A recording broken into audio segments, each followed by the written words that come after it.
அதாவது திருவள்ளூர் மாவட்டம் பூண்டி சத்தியமூர்த்தி நீர்த்தேக்கம் 35 அடி உயரம் கொண்டது. 3631 மில்லியன் கொள்ளளவு கொண்ட இந்த அணைக்கு ஆந்திர மாநிலம் அம்மாப்பள்ளி அணை மற்றும் கேசவரம் அணைக்கட்டு உள்ளிட்ட பகுதிகளிலிருந்து நீர்வரத்தானது வரப்பெற்றுள்ளது. தொடர்ந்து தற்போது 10,500 கன அடி நீர்வரத்தானது வந்து கொண்டிருக்கிறது. இது மேலும் அதிகரிக்க கூடும் என்றும் எதிர்பார்க்கப்படுகிறது. இந்த நிலையில் கொசஸ்தலை ஆற்றில் 7,000 கன அடி 8,000 கன அடி என உயர்த்தப்பட்டு தண்ணீரானது வெளியேற்றப்பட்டு தற்பொழுது மொத்தம் 8,000 கன அடி வீதம் கொசஸ்தலை ஆற்றில் செல்கிறது. கரையோர மக்கள் பாதுகாப்பாக இருக்கும்படி எச்சரிக்கப்பட்டுள்ளனர். மதுரை 6, 7, 10, 11, 12 என தொடர்ந்து வரிசையாக ஒவ்வொரு மதகிலும் தண்ணீர் தொடர்ந்து வெளியேற்றப்பட்டு வருகிறது. இந்த அளவானது 6 மணி அளவில் 10,500 கனஅடியாக திறக்கப்பட உள்ளது குறிப்பிடத்தக்கது. பாலவேல், விவரங்களுக்கு நன்றி. பார்த்து சாரதி. வங்கக்கடலில் உருவான குறைந்த காற்றழுத்த தாழ்வு பகுதி வரும் திங்கட்கிழமை புயலாக உருவாகும் என்று வானிலை ஆய்வு மையம் கணித்துள்ளது. தென்கிழக்கு வங்கக்கடலில் உருவான குறைந்த காற்றழுத்த தாழ்வு பகுதி மேற்கு வடமேற்கு திசை நகர்ந்து வருவதாக வானிலை மையம் தெரிவித்துள்ளது. இது மேலும் மேற்கு வடமேற்கு திசையில் நகர்ந்து நாளை தென்கிழக்கு மற்றும் மத்திய வங்கக்கடல் பகுதியில் காற்றழுத்த தாழ்வு மண்டலமாக வலுப்பெறும் என கணிக்கப்பட்டுள்ளது. வரும் ஞாயிற்றுக்கிழமை இது மேலும் வலுவடைந்து ஆழ்ந்த காற்றழுத்த தாழ்வு மண்டலமாகும் என்று வானிலை ஆய்வு மையம் தெரிவித்துள்ளது. இதன் தொடர்ச்சியாக வரும் திங்கட்கிழமை தென்மேற்கு மற்றும் அதனை ஒட்டிய மத்திய மேற்கு வங்கக்கடல் பகுதிகளில் புயல் உருவாகக்கூடும் என்று வானிலை மையம் கணித்துள்ளது. புயல் உருவாகும் பட்சத்தில் இதற்கு தாய்லாந்து பரிந்துரைத்த மோந்தா என்ற பெயர் சூட்டப்படும்.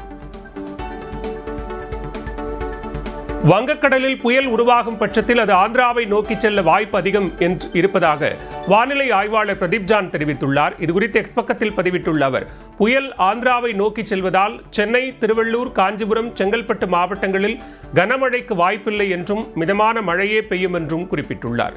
புயல் எங்கு கரையை கடக்கும் என்பது குறித்து ஞாயிற்றுக்கிழமையே தெரியவரும் என்றும் பிரதீப் ஜான் தெரிவித்துள்ளார். நாகப்பட்டினம், திருவாரூர், தஞ்சாவூர் உட்பட 6 மாவட்டங்களில் இன்று கனமழை பெய்யலாம் என்று வானிலை ஆய்வு மையம் தெரிவித்துள்ளது. வங்கக்கடல் பகுதிகளில் நிலவும் காற்றழுத்த தாழ்வு பகுதி காரணமாக தமிழகத்தின் ஒரு சில இடங்களிலும் புதுச்சேரி மற்றும் காரைக்காலிலும் இன்று இடி மின்னலுடன் மிதமான மழை பெய்யலாம் என்று வானிலை ஆய்வு மையம் கூறியுள்ளது. கடலூர், மயிலாடுதுறை, நாகப்பட்டினம், திருவாரூர், தஞ்சாவூர், புதுக்கோட்டை மாவட்டங்களில் இன்று கனமழை பெய்ய வாய்ப்புள்ளது. நாளை கடலூர், விழுப்புரம், செங்கல்பட்டு மாவட்டங்களிலும் நாளை மறுநாள் விழுப்புரம், செங்கல்பட்டு, சென்னை, காஞ்சிபுரம், திருவள்ளூர், ராணிப்பேட்டை மாவட்டங்களிலும் கனமழை பெய்யலாம் என்று கணிக்கப்பட்டுள்ளது. திங்கட்கிழமை அன்று திருவள்ளூர், சென்னை, ராணிப்பேட்டை மாவட்டங்களில் மிக கனமழைக்கான ஆரஞ்சு அலர்ட் விடுக்கப்பட்டுள்ளது. அன்றைய தினம் செங்கல்பட்டு, காஞ்சிபுரம் மற்றும் வேலூர் மாவட்டங்களில் கனமழை பெய்யலாம் என்றும் தெரிவிக்கப்பட்டுள்ளது. சென்னை மற்றும் புறநகர் பகுதிகளில் இன்றும் நாளையும் இடி மின்னலுடன் மிதமான மழை பெய்யலாம் என்றும் வானிலை ஆய்வு மையம் கூறியுள்ளது. இந்நிலையில் மழை வெள்ள பாதிப்புகள் குறித்து அதிகாரிகளுடன் முதலமைச்சர் மு.க. ஸ்டாலின் ஆலோசனை மேற்கொண்டார். தலைமைச் செயலகத்தில் நடைபெற்ற இந்த கூட்டத்தில் தலைமைச் செயலாளர் மற்றும் துறை சார்ந்த அதிகாரிகள் கலந்து கொண்டனர். அப்போது மழை பாதிப்புகள் குறித்து கேட்டுக்கொண்ட முதலமைச்சர் முன்னெச்சரிக்கை நடவடிக்கைகளை மேற்கொள்ள அதிகாரிகளுக்கு அறிவுரை வழங்கினார்.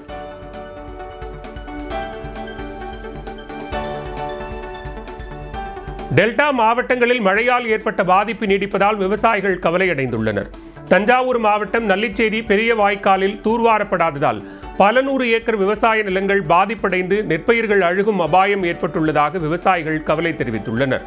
வாய்க்காலில் செடி கொடிகள் முளைத்து புதர் மண்டி ஆக்கிரமித்துள்ளதால் மழைநீர் வடிய வழியில்லாத நிலை உள்ளதாக கூறும் விவசாயிகள் போர்க்கால அடிப்படையில் தூர்வார வேண்டும் என்று கோரிக்கை விடுத்துள்ளனர்.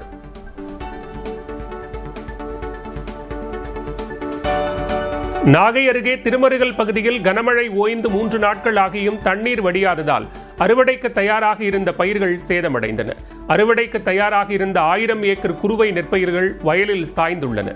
ஏக்கருக்கு 30,000 ரூபாய் வரையில் செலவு செய்த நிலையில் மகசூல் பெற வேண்டிய நேரத்தில் பயிர்கள் சேதமடைந்ததால் பெரும் இழப்பு ஏற்பட்டுள்ளதாக விவசாயிகள் வேதனை தெரிவிக்கின்றனர். அறுவடை காலத்தில் 2 நாளாகிட்டு மழை 2-3 நாளாகிட்டு மழை பெஞ்சு வடிகால் வாரியம் சரியில்லாமல் அறுவடை காலத்தில் நெல் புறா மூழ்கி எல்லாம் முளைச்சி போயிடுச்சு. தண்ணி வடிகிறதுக்கான வாகனமும் எதுவும் எந்த ஏற்பாடும் பண்ண முடியல. மிஷினும் அறுவடைக்கு கிடைக்கல. எங்களுக்கு பார்த்து ஏதாவது அரசாங்கம் உதவி பண்ணால் திரும்பி நாங்கள் அந்த வாங்கின அந்த பயிர் போட்டதுக்கு நாங்கள் செலவு பண்ண கடனையாவது அடைக்கிறது எங்களுக்கு உதவியாக இருக்கும். கடலூர் மாவட்டம் பன்ருட்டி அருகே தாழம்பட்டு பகுதியில் உள்ள நேரடி நெல் கொள்முதல் நிலையத்தில் மழையில் நனைந்து முளைத்த 3000 நெல் மூட்டைகளுக்கு இழப்பீடு வழங்க வேண்டும் என்று விவசாயிகள் கோரிக்கை விடுத்துள்ளனர். விவசாயிகள் விளைவித்த நெல்மணிகளை அரசு கொள்முதல் செய்யாமல் பல நாட்களாக தேக்கி வைக்கப்பட்டிருந்தன. இந்நிலையில் இந்த நெல் மூட்டைகள் மழையில் நனைந்து அனைத்தும் முளைக்க தொடங்கியுள்ளன. நாகை மாவட்டத்தில் மழையால் பாதித்த நெல் வயல்களில் இறங்கி அமைச்சர் MRK பன்னீர்செல்வம் ஆய்வு மேற்கொண்டார். டெல்டா மாவட்டங்களில் கடந்த சில நாட்களாக பெய்து வரும் மழையால் அறுவடைக்கு தயாராக இருந்த நெற்பயிர்கள் மற்றும் இளம் நெற்பயிர்கள் பாதிக்கப்பட்டதால் விவசாயிகள் வேதனை அடைந்துள்ளனர். இந்நிலையில் நாகை மாவட்டத்தில் கருவேலங்கடை, சின்னத்தும்பூர், திருவாய்மூர் உள்ளிட்ட பகுதிகளில் மழையால் சேதமடைந்த பயிர்களை அமைச்சர் MRK பன்னீர்செல்வம் ஆய்வு செய்தார். விவசாயிகளிடமும் வேளாண் துறை அதிகாரிகளிடமும் பாதிப்பின் தன்மை குறித்து கேட்டறிந்தார்.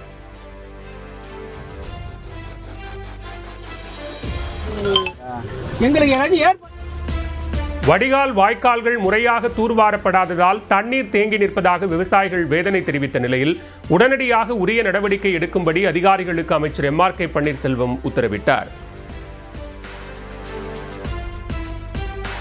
இதேபோன்று திருவாரூர் மாவட்டம் கோமல் பகுதியில் சேதமடைந்த குறுவை நெற்பயிர்களை அமைச்சர் MRK பன்னீர்செல்வம் ஆய்வு செய்தார். அவரிடம் பாதிக்கப்பட்ட நெல்மணிகளை காண்பித்து உரிய நிவாரணம் வழங்கும்படி விவசாயிகள் கோரிக்கை விடுத்தனர்.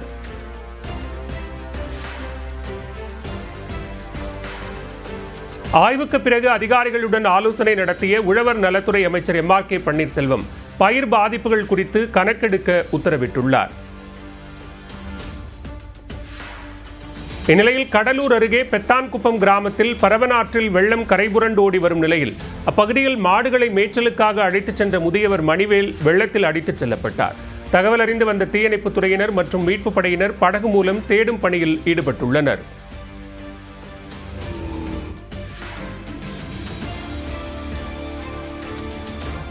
வேலூர் மாநகராட்சிக்குட்பட்ட இந்திரா நகர், கன்சால்பேட்டை பகுதிகளில் வெள்ளம் சூழ்ந்ததால் அப்பகுதி மக்கள் அருகில் உள்ள பள்ளியில் தங்க வைக்கப்பட்டுள்ளனர். மாநகராட்சியின் முக்கிய கழிவுநீர் கால்வாயான நிக்கல்சன் கால்வாய் தூர்வாரப்படாததாலேயே வீடுகளுக்குள் தண்ணீர் புகுந்ததாக குற்றம் சாட்டியுள்ளனர். அப்பகுதி இளைஞர்கள் தாங்களாகவே டியூபை படகு போல பயன்படுத்தி கால்வாயில் உள்ள குப்பைகளை அகற்றி வருகின்றனர். இதை பற்றி நாங்கள் மாநகராட்சிக்கிட்ட எவ்வளவோ சொல்லியிருக்கோம், கோரிக்கை வச்சுருக்கோம். ஆனால் இந்த இடத்துல ஒரு வண்டியை வச்சு அதை வாரி க்ளீன் பண்ணி கொடுக்க மாட்டேன்றாங்க. காவை தூர்வாரம் பண்ண மாட்டேன்றாங்க. நாங்கள் ஐடிஐடி கேட்குறோம், அதையும் செய்ய மாட்டேன்றாங்க. இதெல்லாம் எங்களுக்கு ரொம்ப கஷ்டமாக இருக்குது. மாநகராட்சி ஒரு நல்ல முடிவெடுத்து இந்த காவாவை கொஞ்சம் சீர் பண்ணி எங்களுக்கு கொடுக்கணும். அரியலூர் மாவட்டம் ஜெயங்கொண்டம் அருகே மண் சுவர் இடிந்து விழுந்து 2 பேர் உயிரிழந்தது சோகத்தை ஏற்படுத்தியுள்ளது. துளாரங்குறிச்சியைச் சேர்ந்த சபாபதிக்கு சொந்தமான வீட்டின் மேற்கூரையை மாற்றி அமைக்கும் பணி நடைபெற்று வந்தது. அப்போது மழையில் நனைந்து ஊறிய நிலையில் காணப்பட்ட மண் சுவரானது திடீரென இடிந்து விழுந்தது. இதில் சபாபதி மற்றும் கூலி தொழிலாளி ராமச்சந்திரன் ஆகியோர் இடிபாடுகளில் சிக்கி உயிரிழந்தனர். காவிரி நீர்பிடிப்பு பகுதிகளில் பெய்யும் மழையால் கர்நாடக அணைகளிலிருந்து நீர் திறப்பு அதிகரித்துள்ளது. இதனால் தருமபுரி மாவட்டம் ஒகேனக்கல் காவிரி ஆற்றுக்கான நீர்வரத்து வினாடிக்கு 65,000 கனஅடியாக அதிகரித்துள்ளது. பாதுகாப்பு கருதி ஒகேனக்கல் அருவியில் சுற்றுலா பயணிகள் குளிக்கவும் காவிரி ஆற்றில் பரிசல் இயக்கவும் தடை நீட்டிக்கப்பட்டுள்ளது.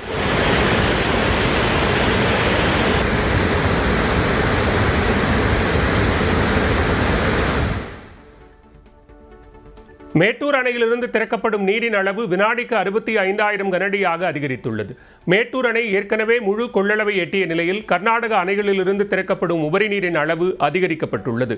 இதனால் இன்று காலை வினாடிக்கு 55,000 கனஅடி நீர் திறக்கப்பட்ட நிலையில் நண்பகல் 12 மணி முதல் மின் நிலையங்கள் வழியாக வினாடிக்கு 22,300 கனஅடி நீரும் 16 கண் மதகு வழியாக வினாடிக்கு 42,700 கனஅடி நீரும் திறந்துவிடப்பட்டுள்ளது.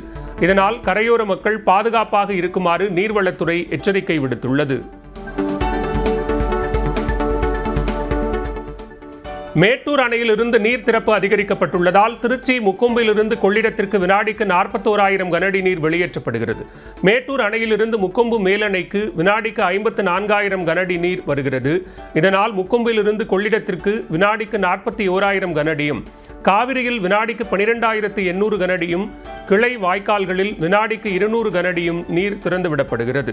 நீர்வரத்து தொடர்ந்து அதிகரிக்க வாய்ப்புள்ளதால் காவிரி கரையோர மக்கள் பாதுகாப்பாக இருக்குமாறு மாவட்ட நிர்வாகம் எச்சரிக்கை விடுத்துள்ளது.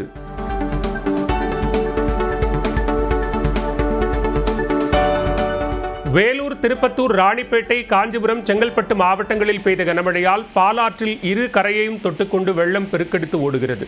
செங்கல்பட்டு மாவட்டம் மதுராந்தகத்தை அடுத்த ஈசூர் வள்ளிபுரத்தில் பாலாற்றில் தடுப்பணையை மூழ்கடித்தபடி தண்ணீர் செல்வதால் அங்கு பொதுமக்கள் குளிப்பதற்கு தடை விதிக்கப்பட்டுள்ளது.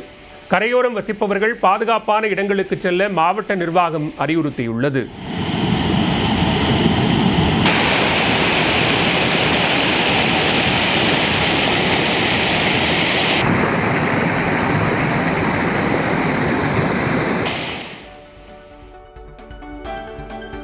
இந்நிலையில் விழுப்புரம் மாவட்டம் விக்கிரவாண்டியில் உள்ள வீடூர் அணைக்கு வினாடிக்கு 4836 கனஅடி நீர் வந்து கொண்டிருக்கிறது. இதனால் அணை தனது முழு கொள்ளளவான 32 அடியில் 29 அடியை நீர்மட்டம் எட்டியது. இந்நிலையில் பாதுகாப்பு கருதி அணையிலிருந்து வினாடிக்கு 5461 கனஅடி நீர் வெளியேற்றப்படுகிறது.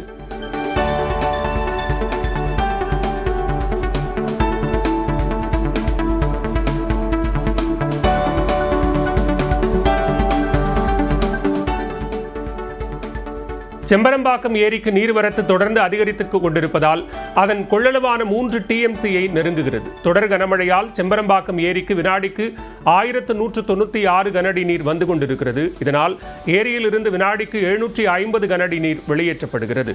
இந்நிலையில் செம்பரம்பாக்கம் ஏரி மற்றும் அதன் சுற்றுவட்டார பகுதிகளில் இருக்கும் கிராமங்களுக்கு வெள்ள அபாய எச்சரிக்கை விடப்பட்டுள்ளது.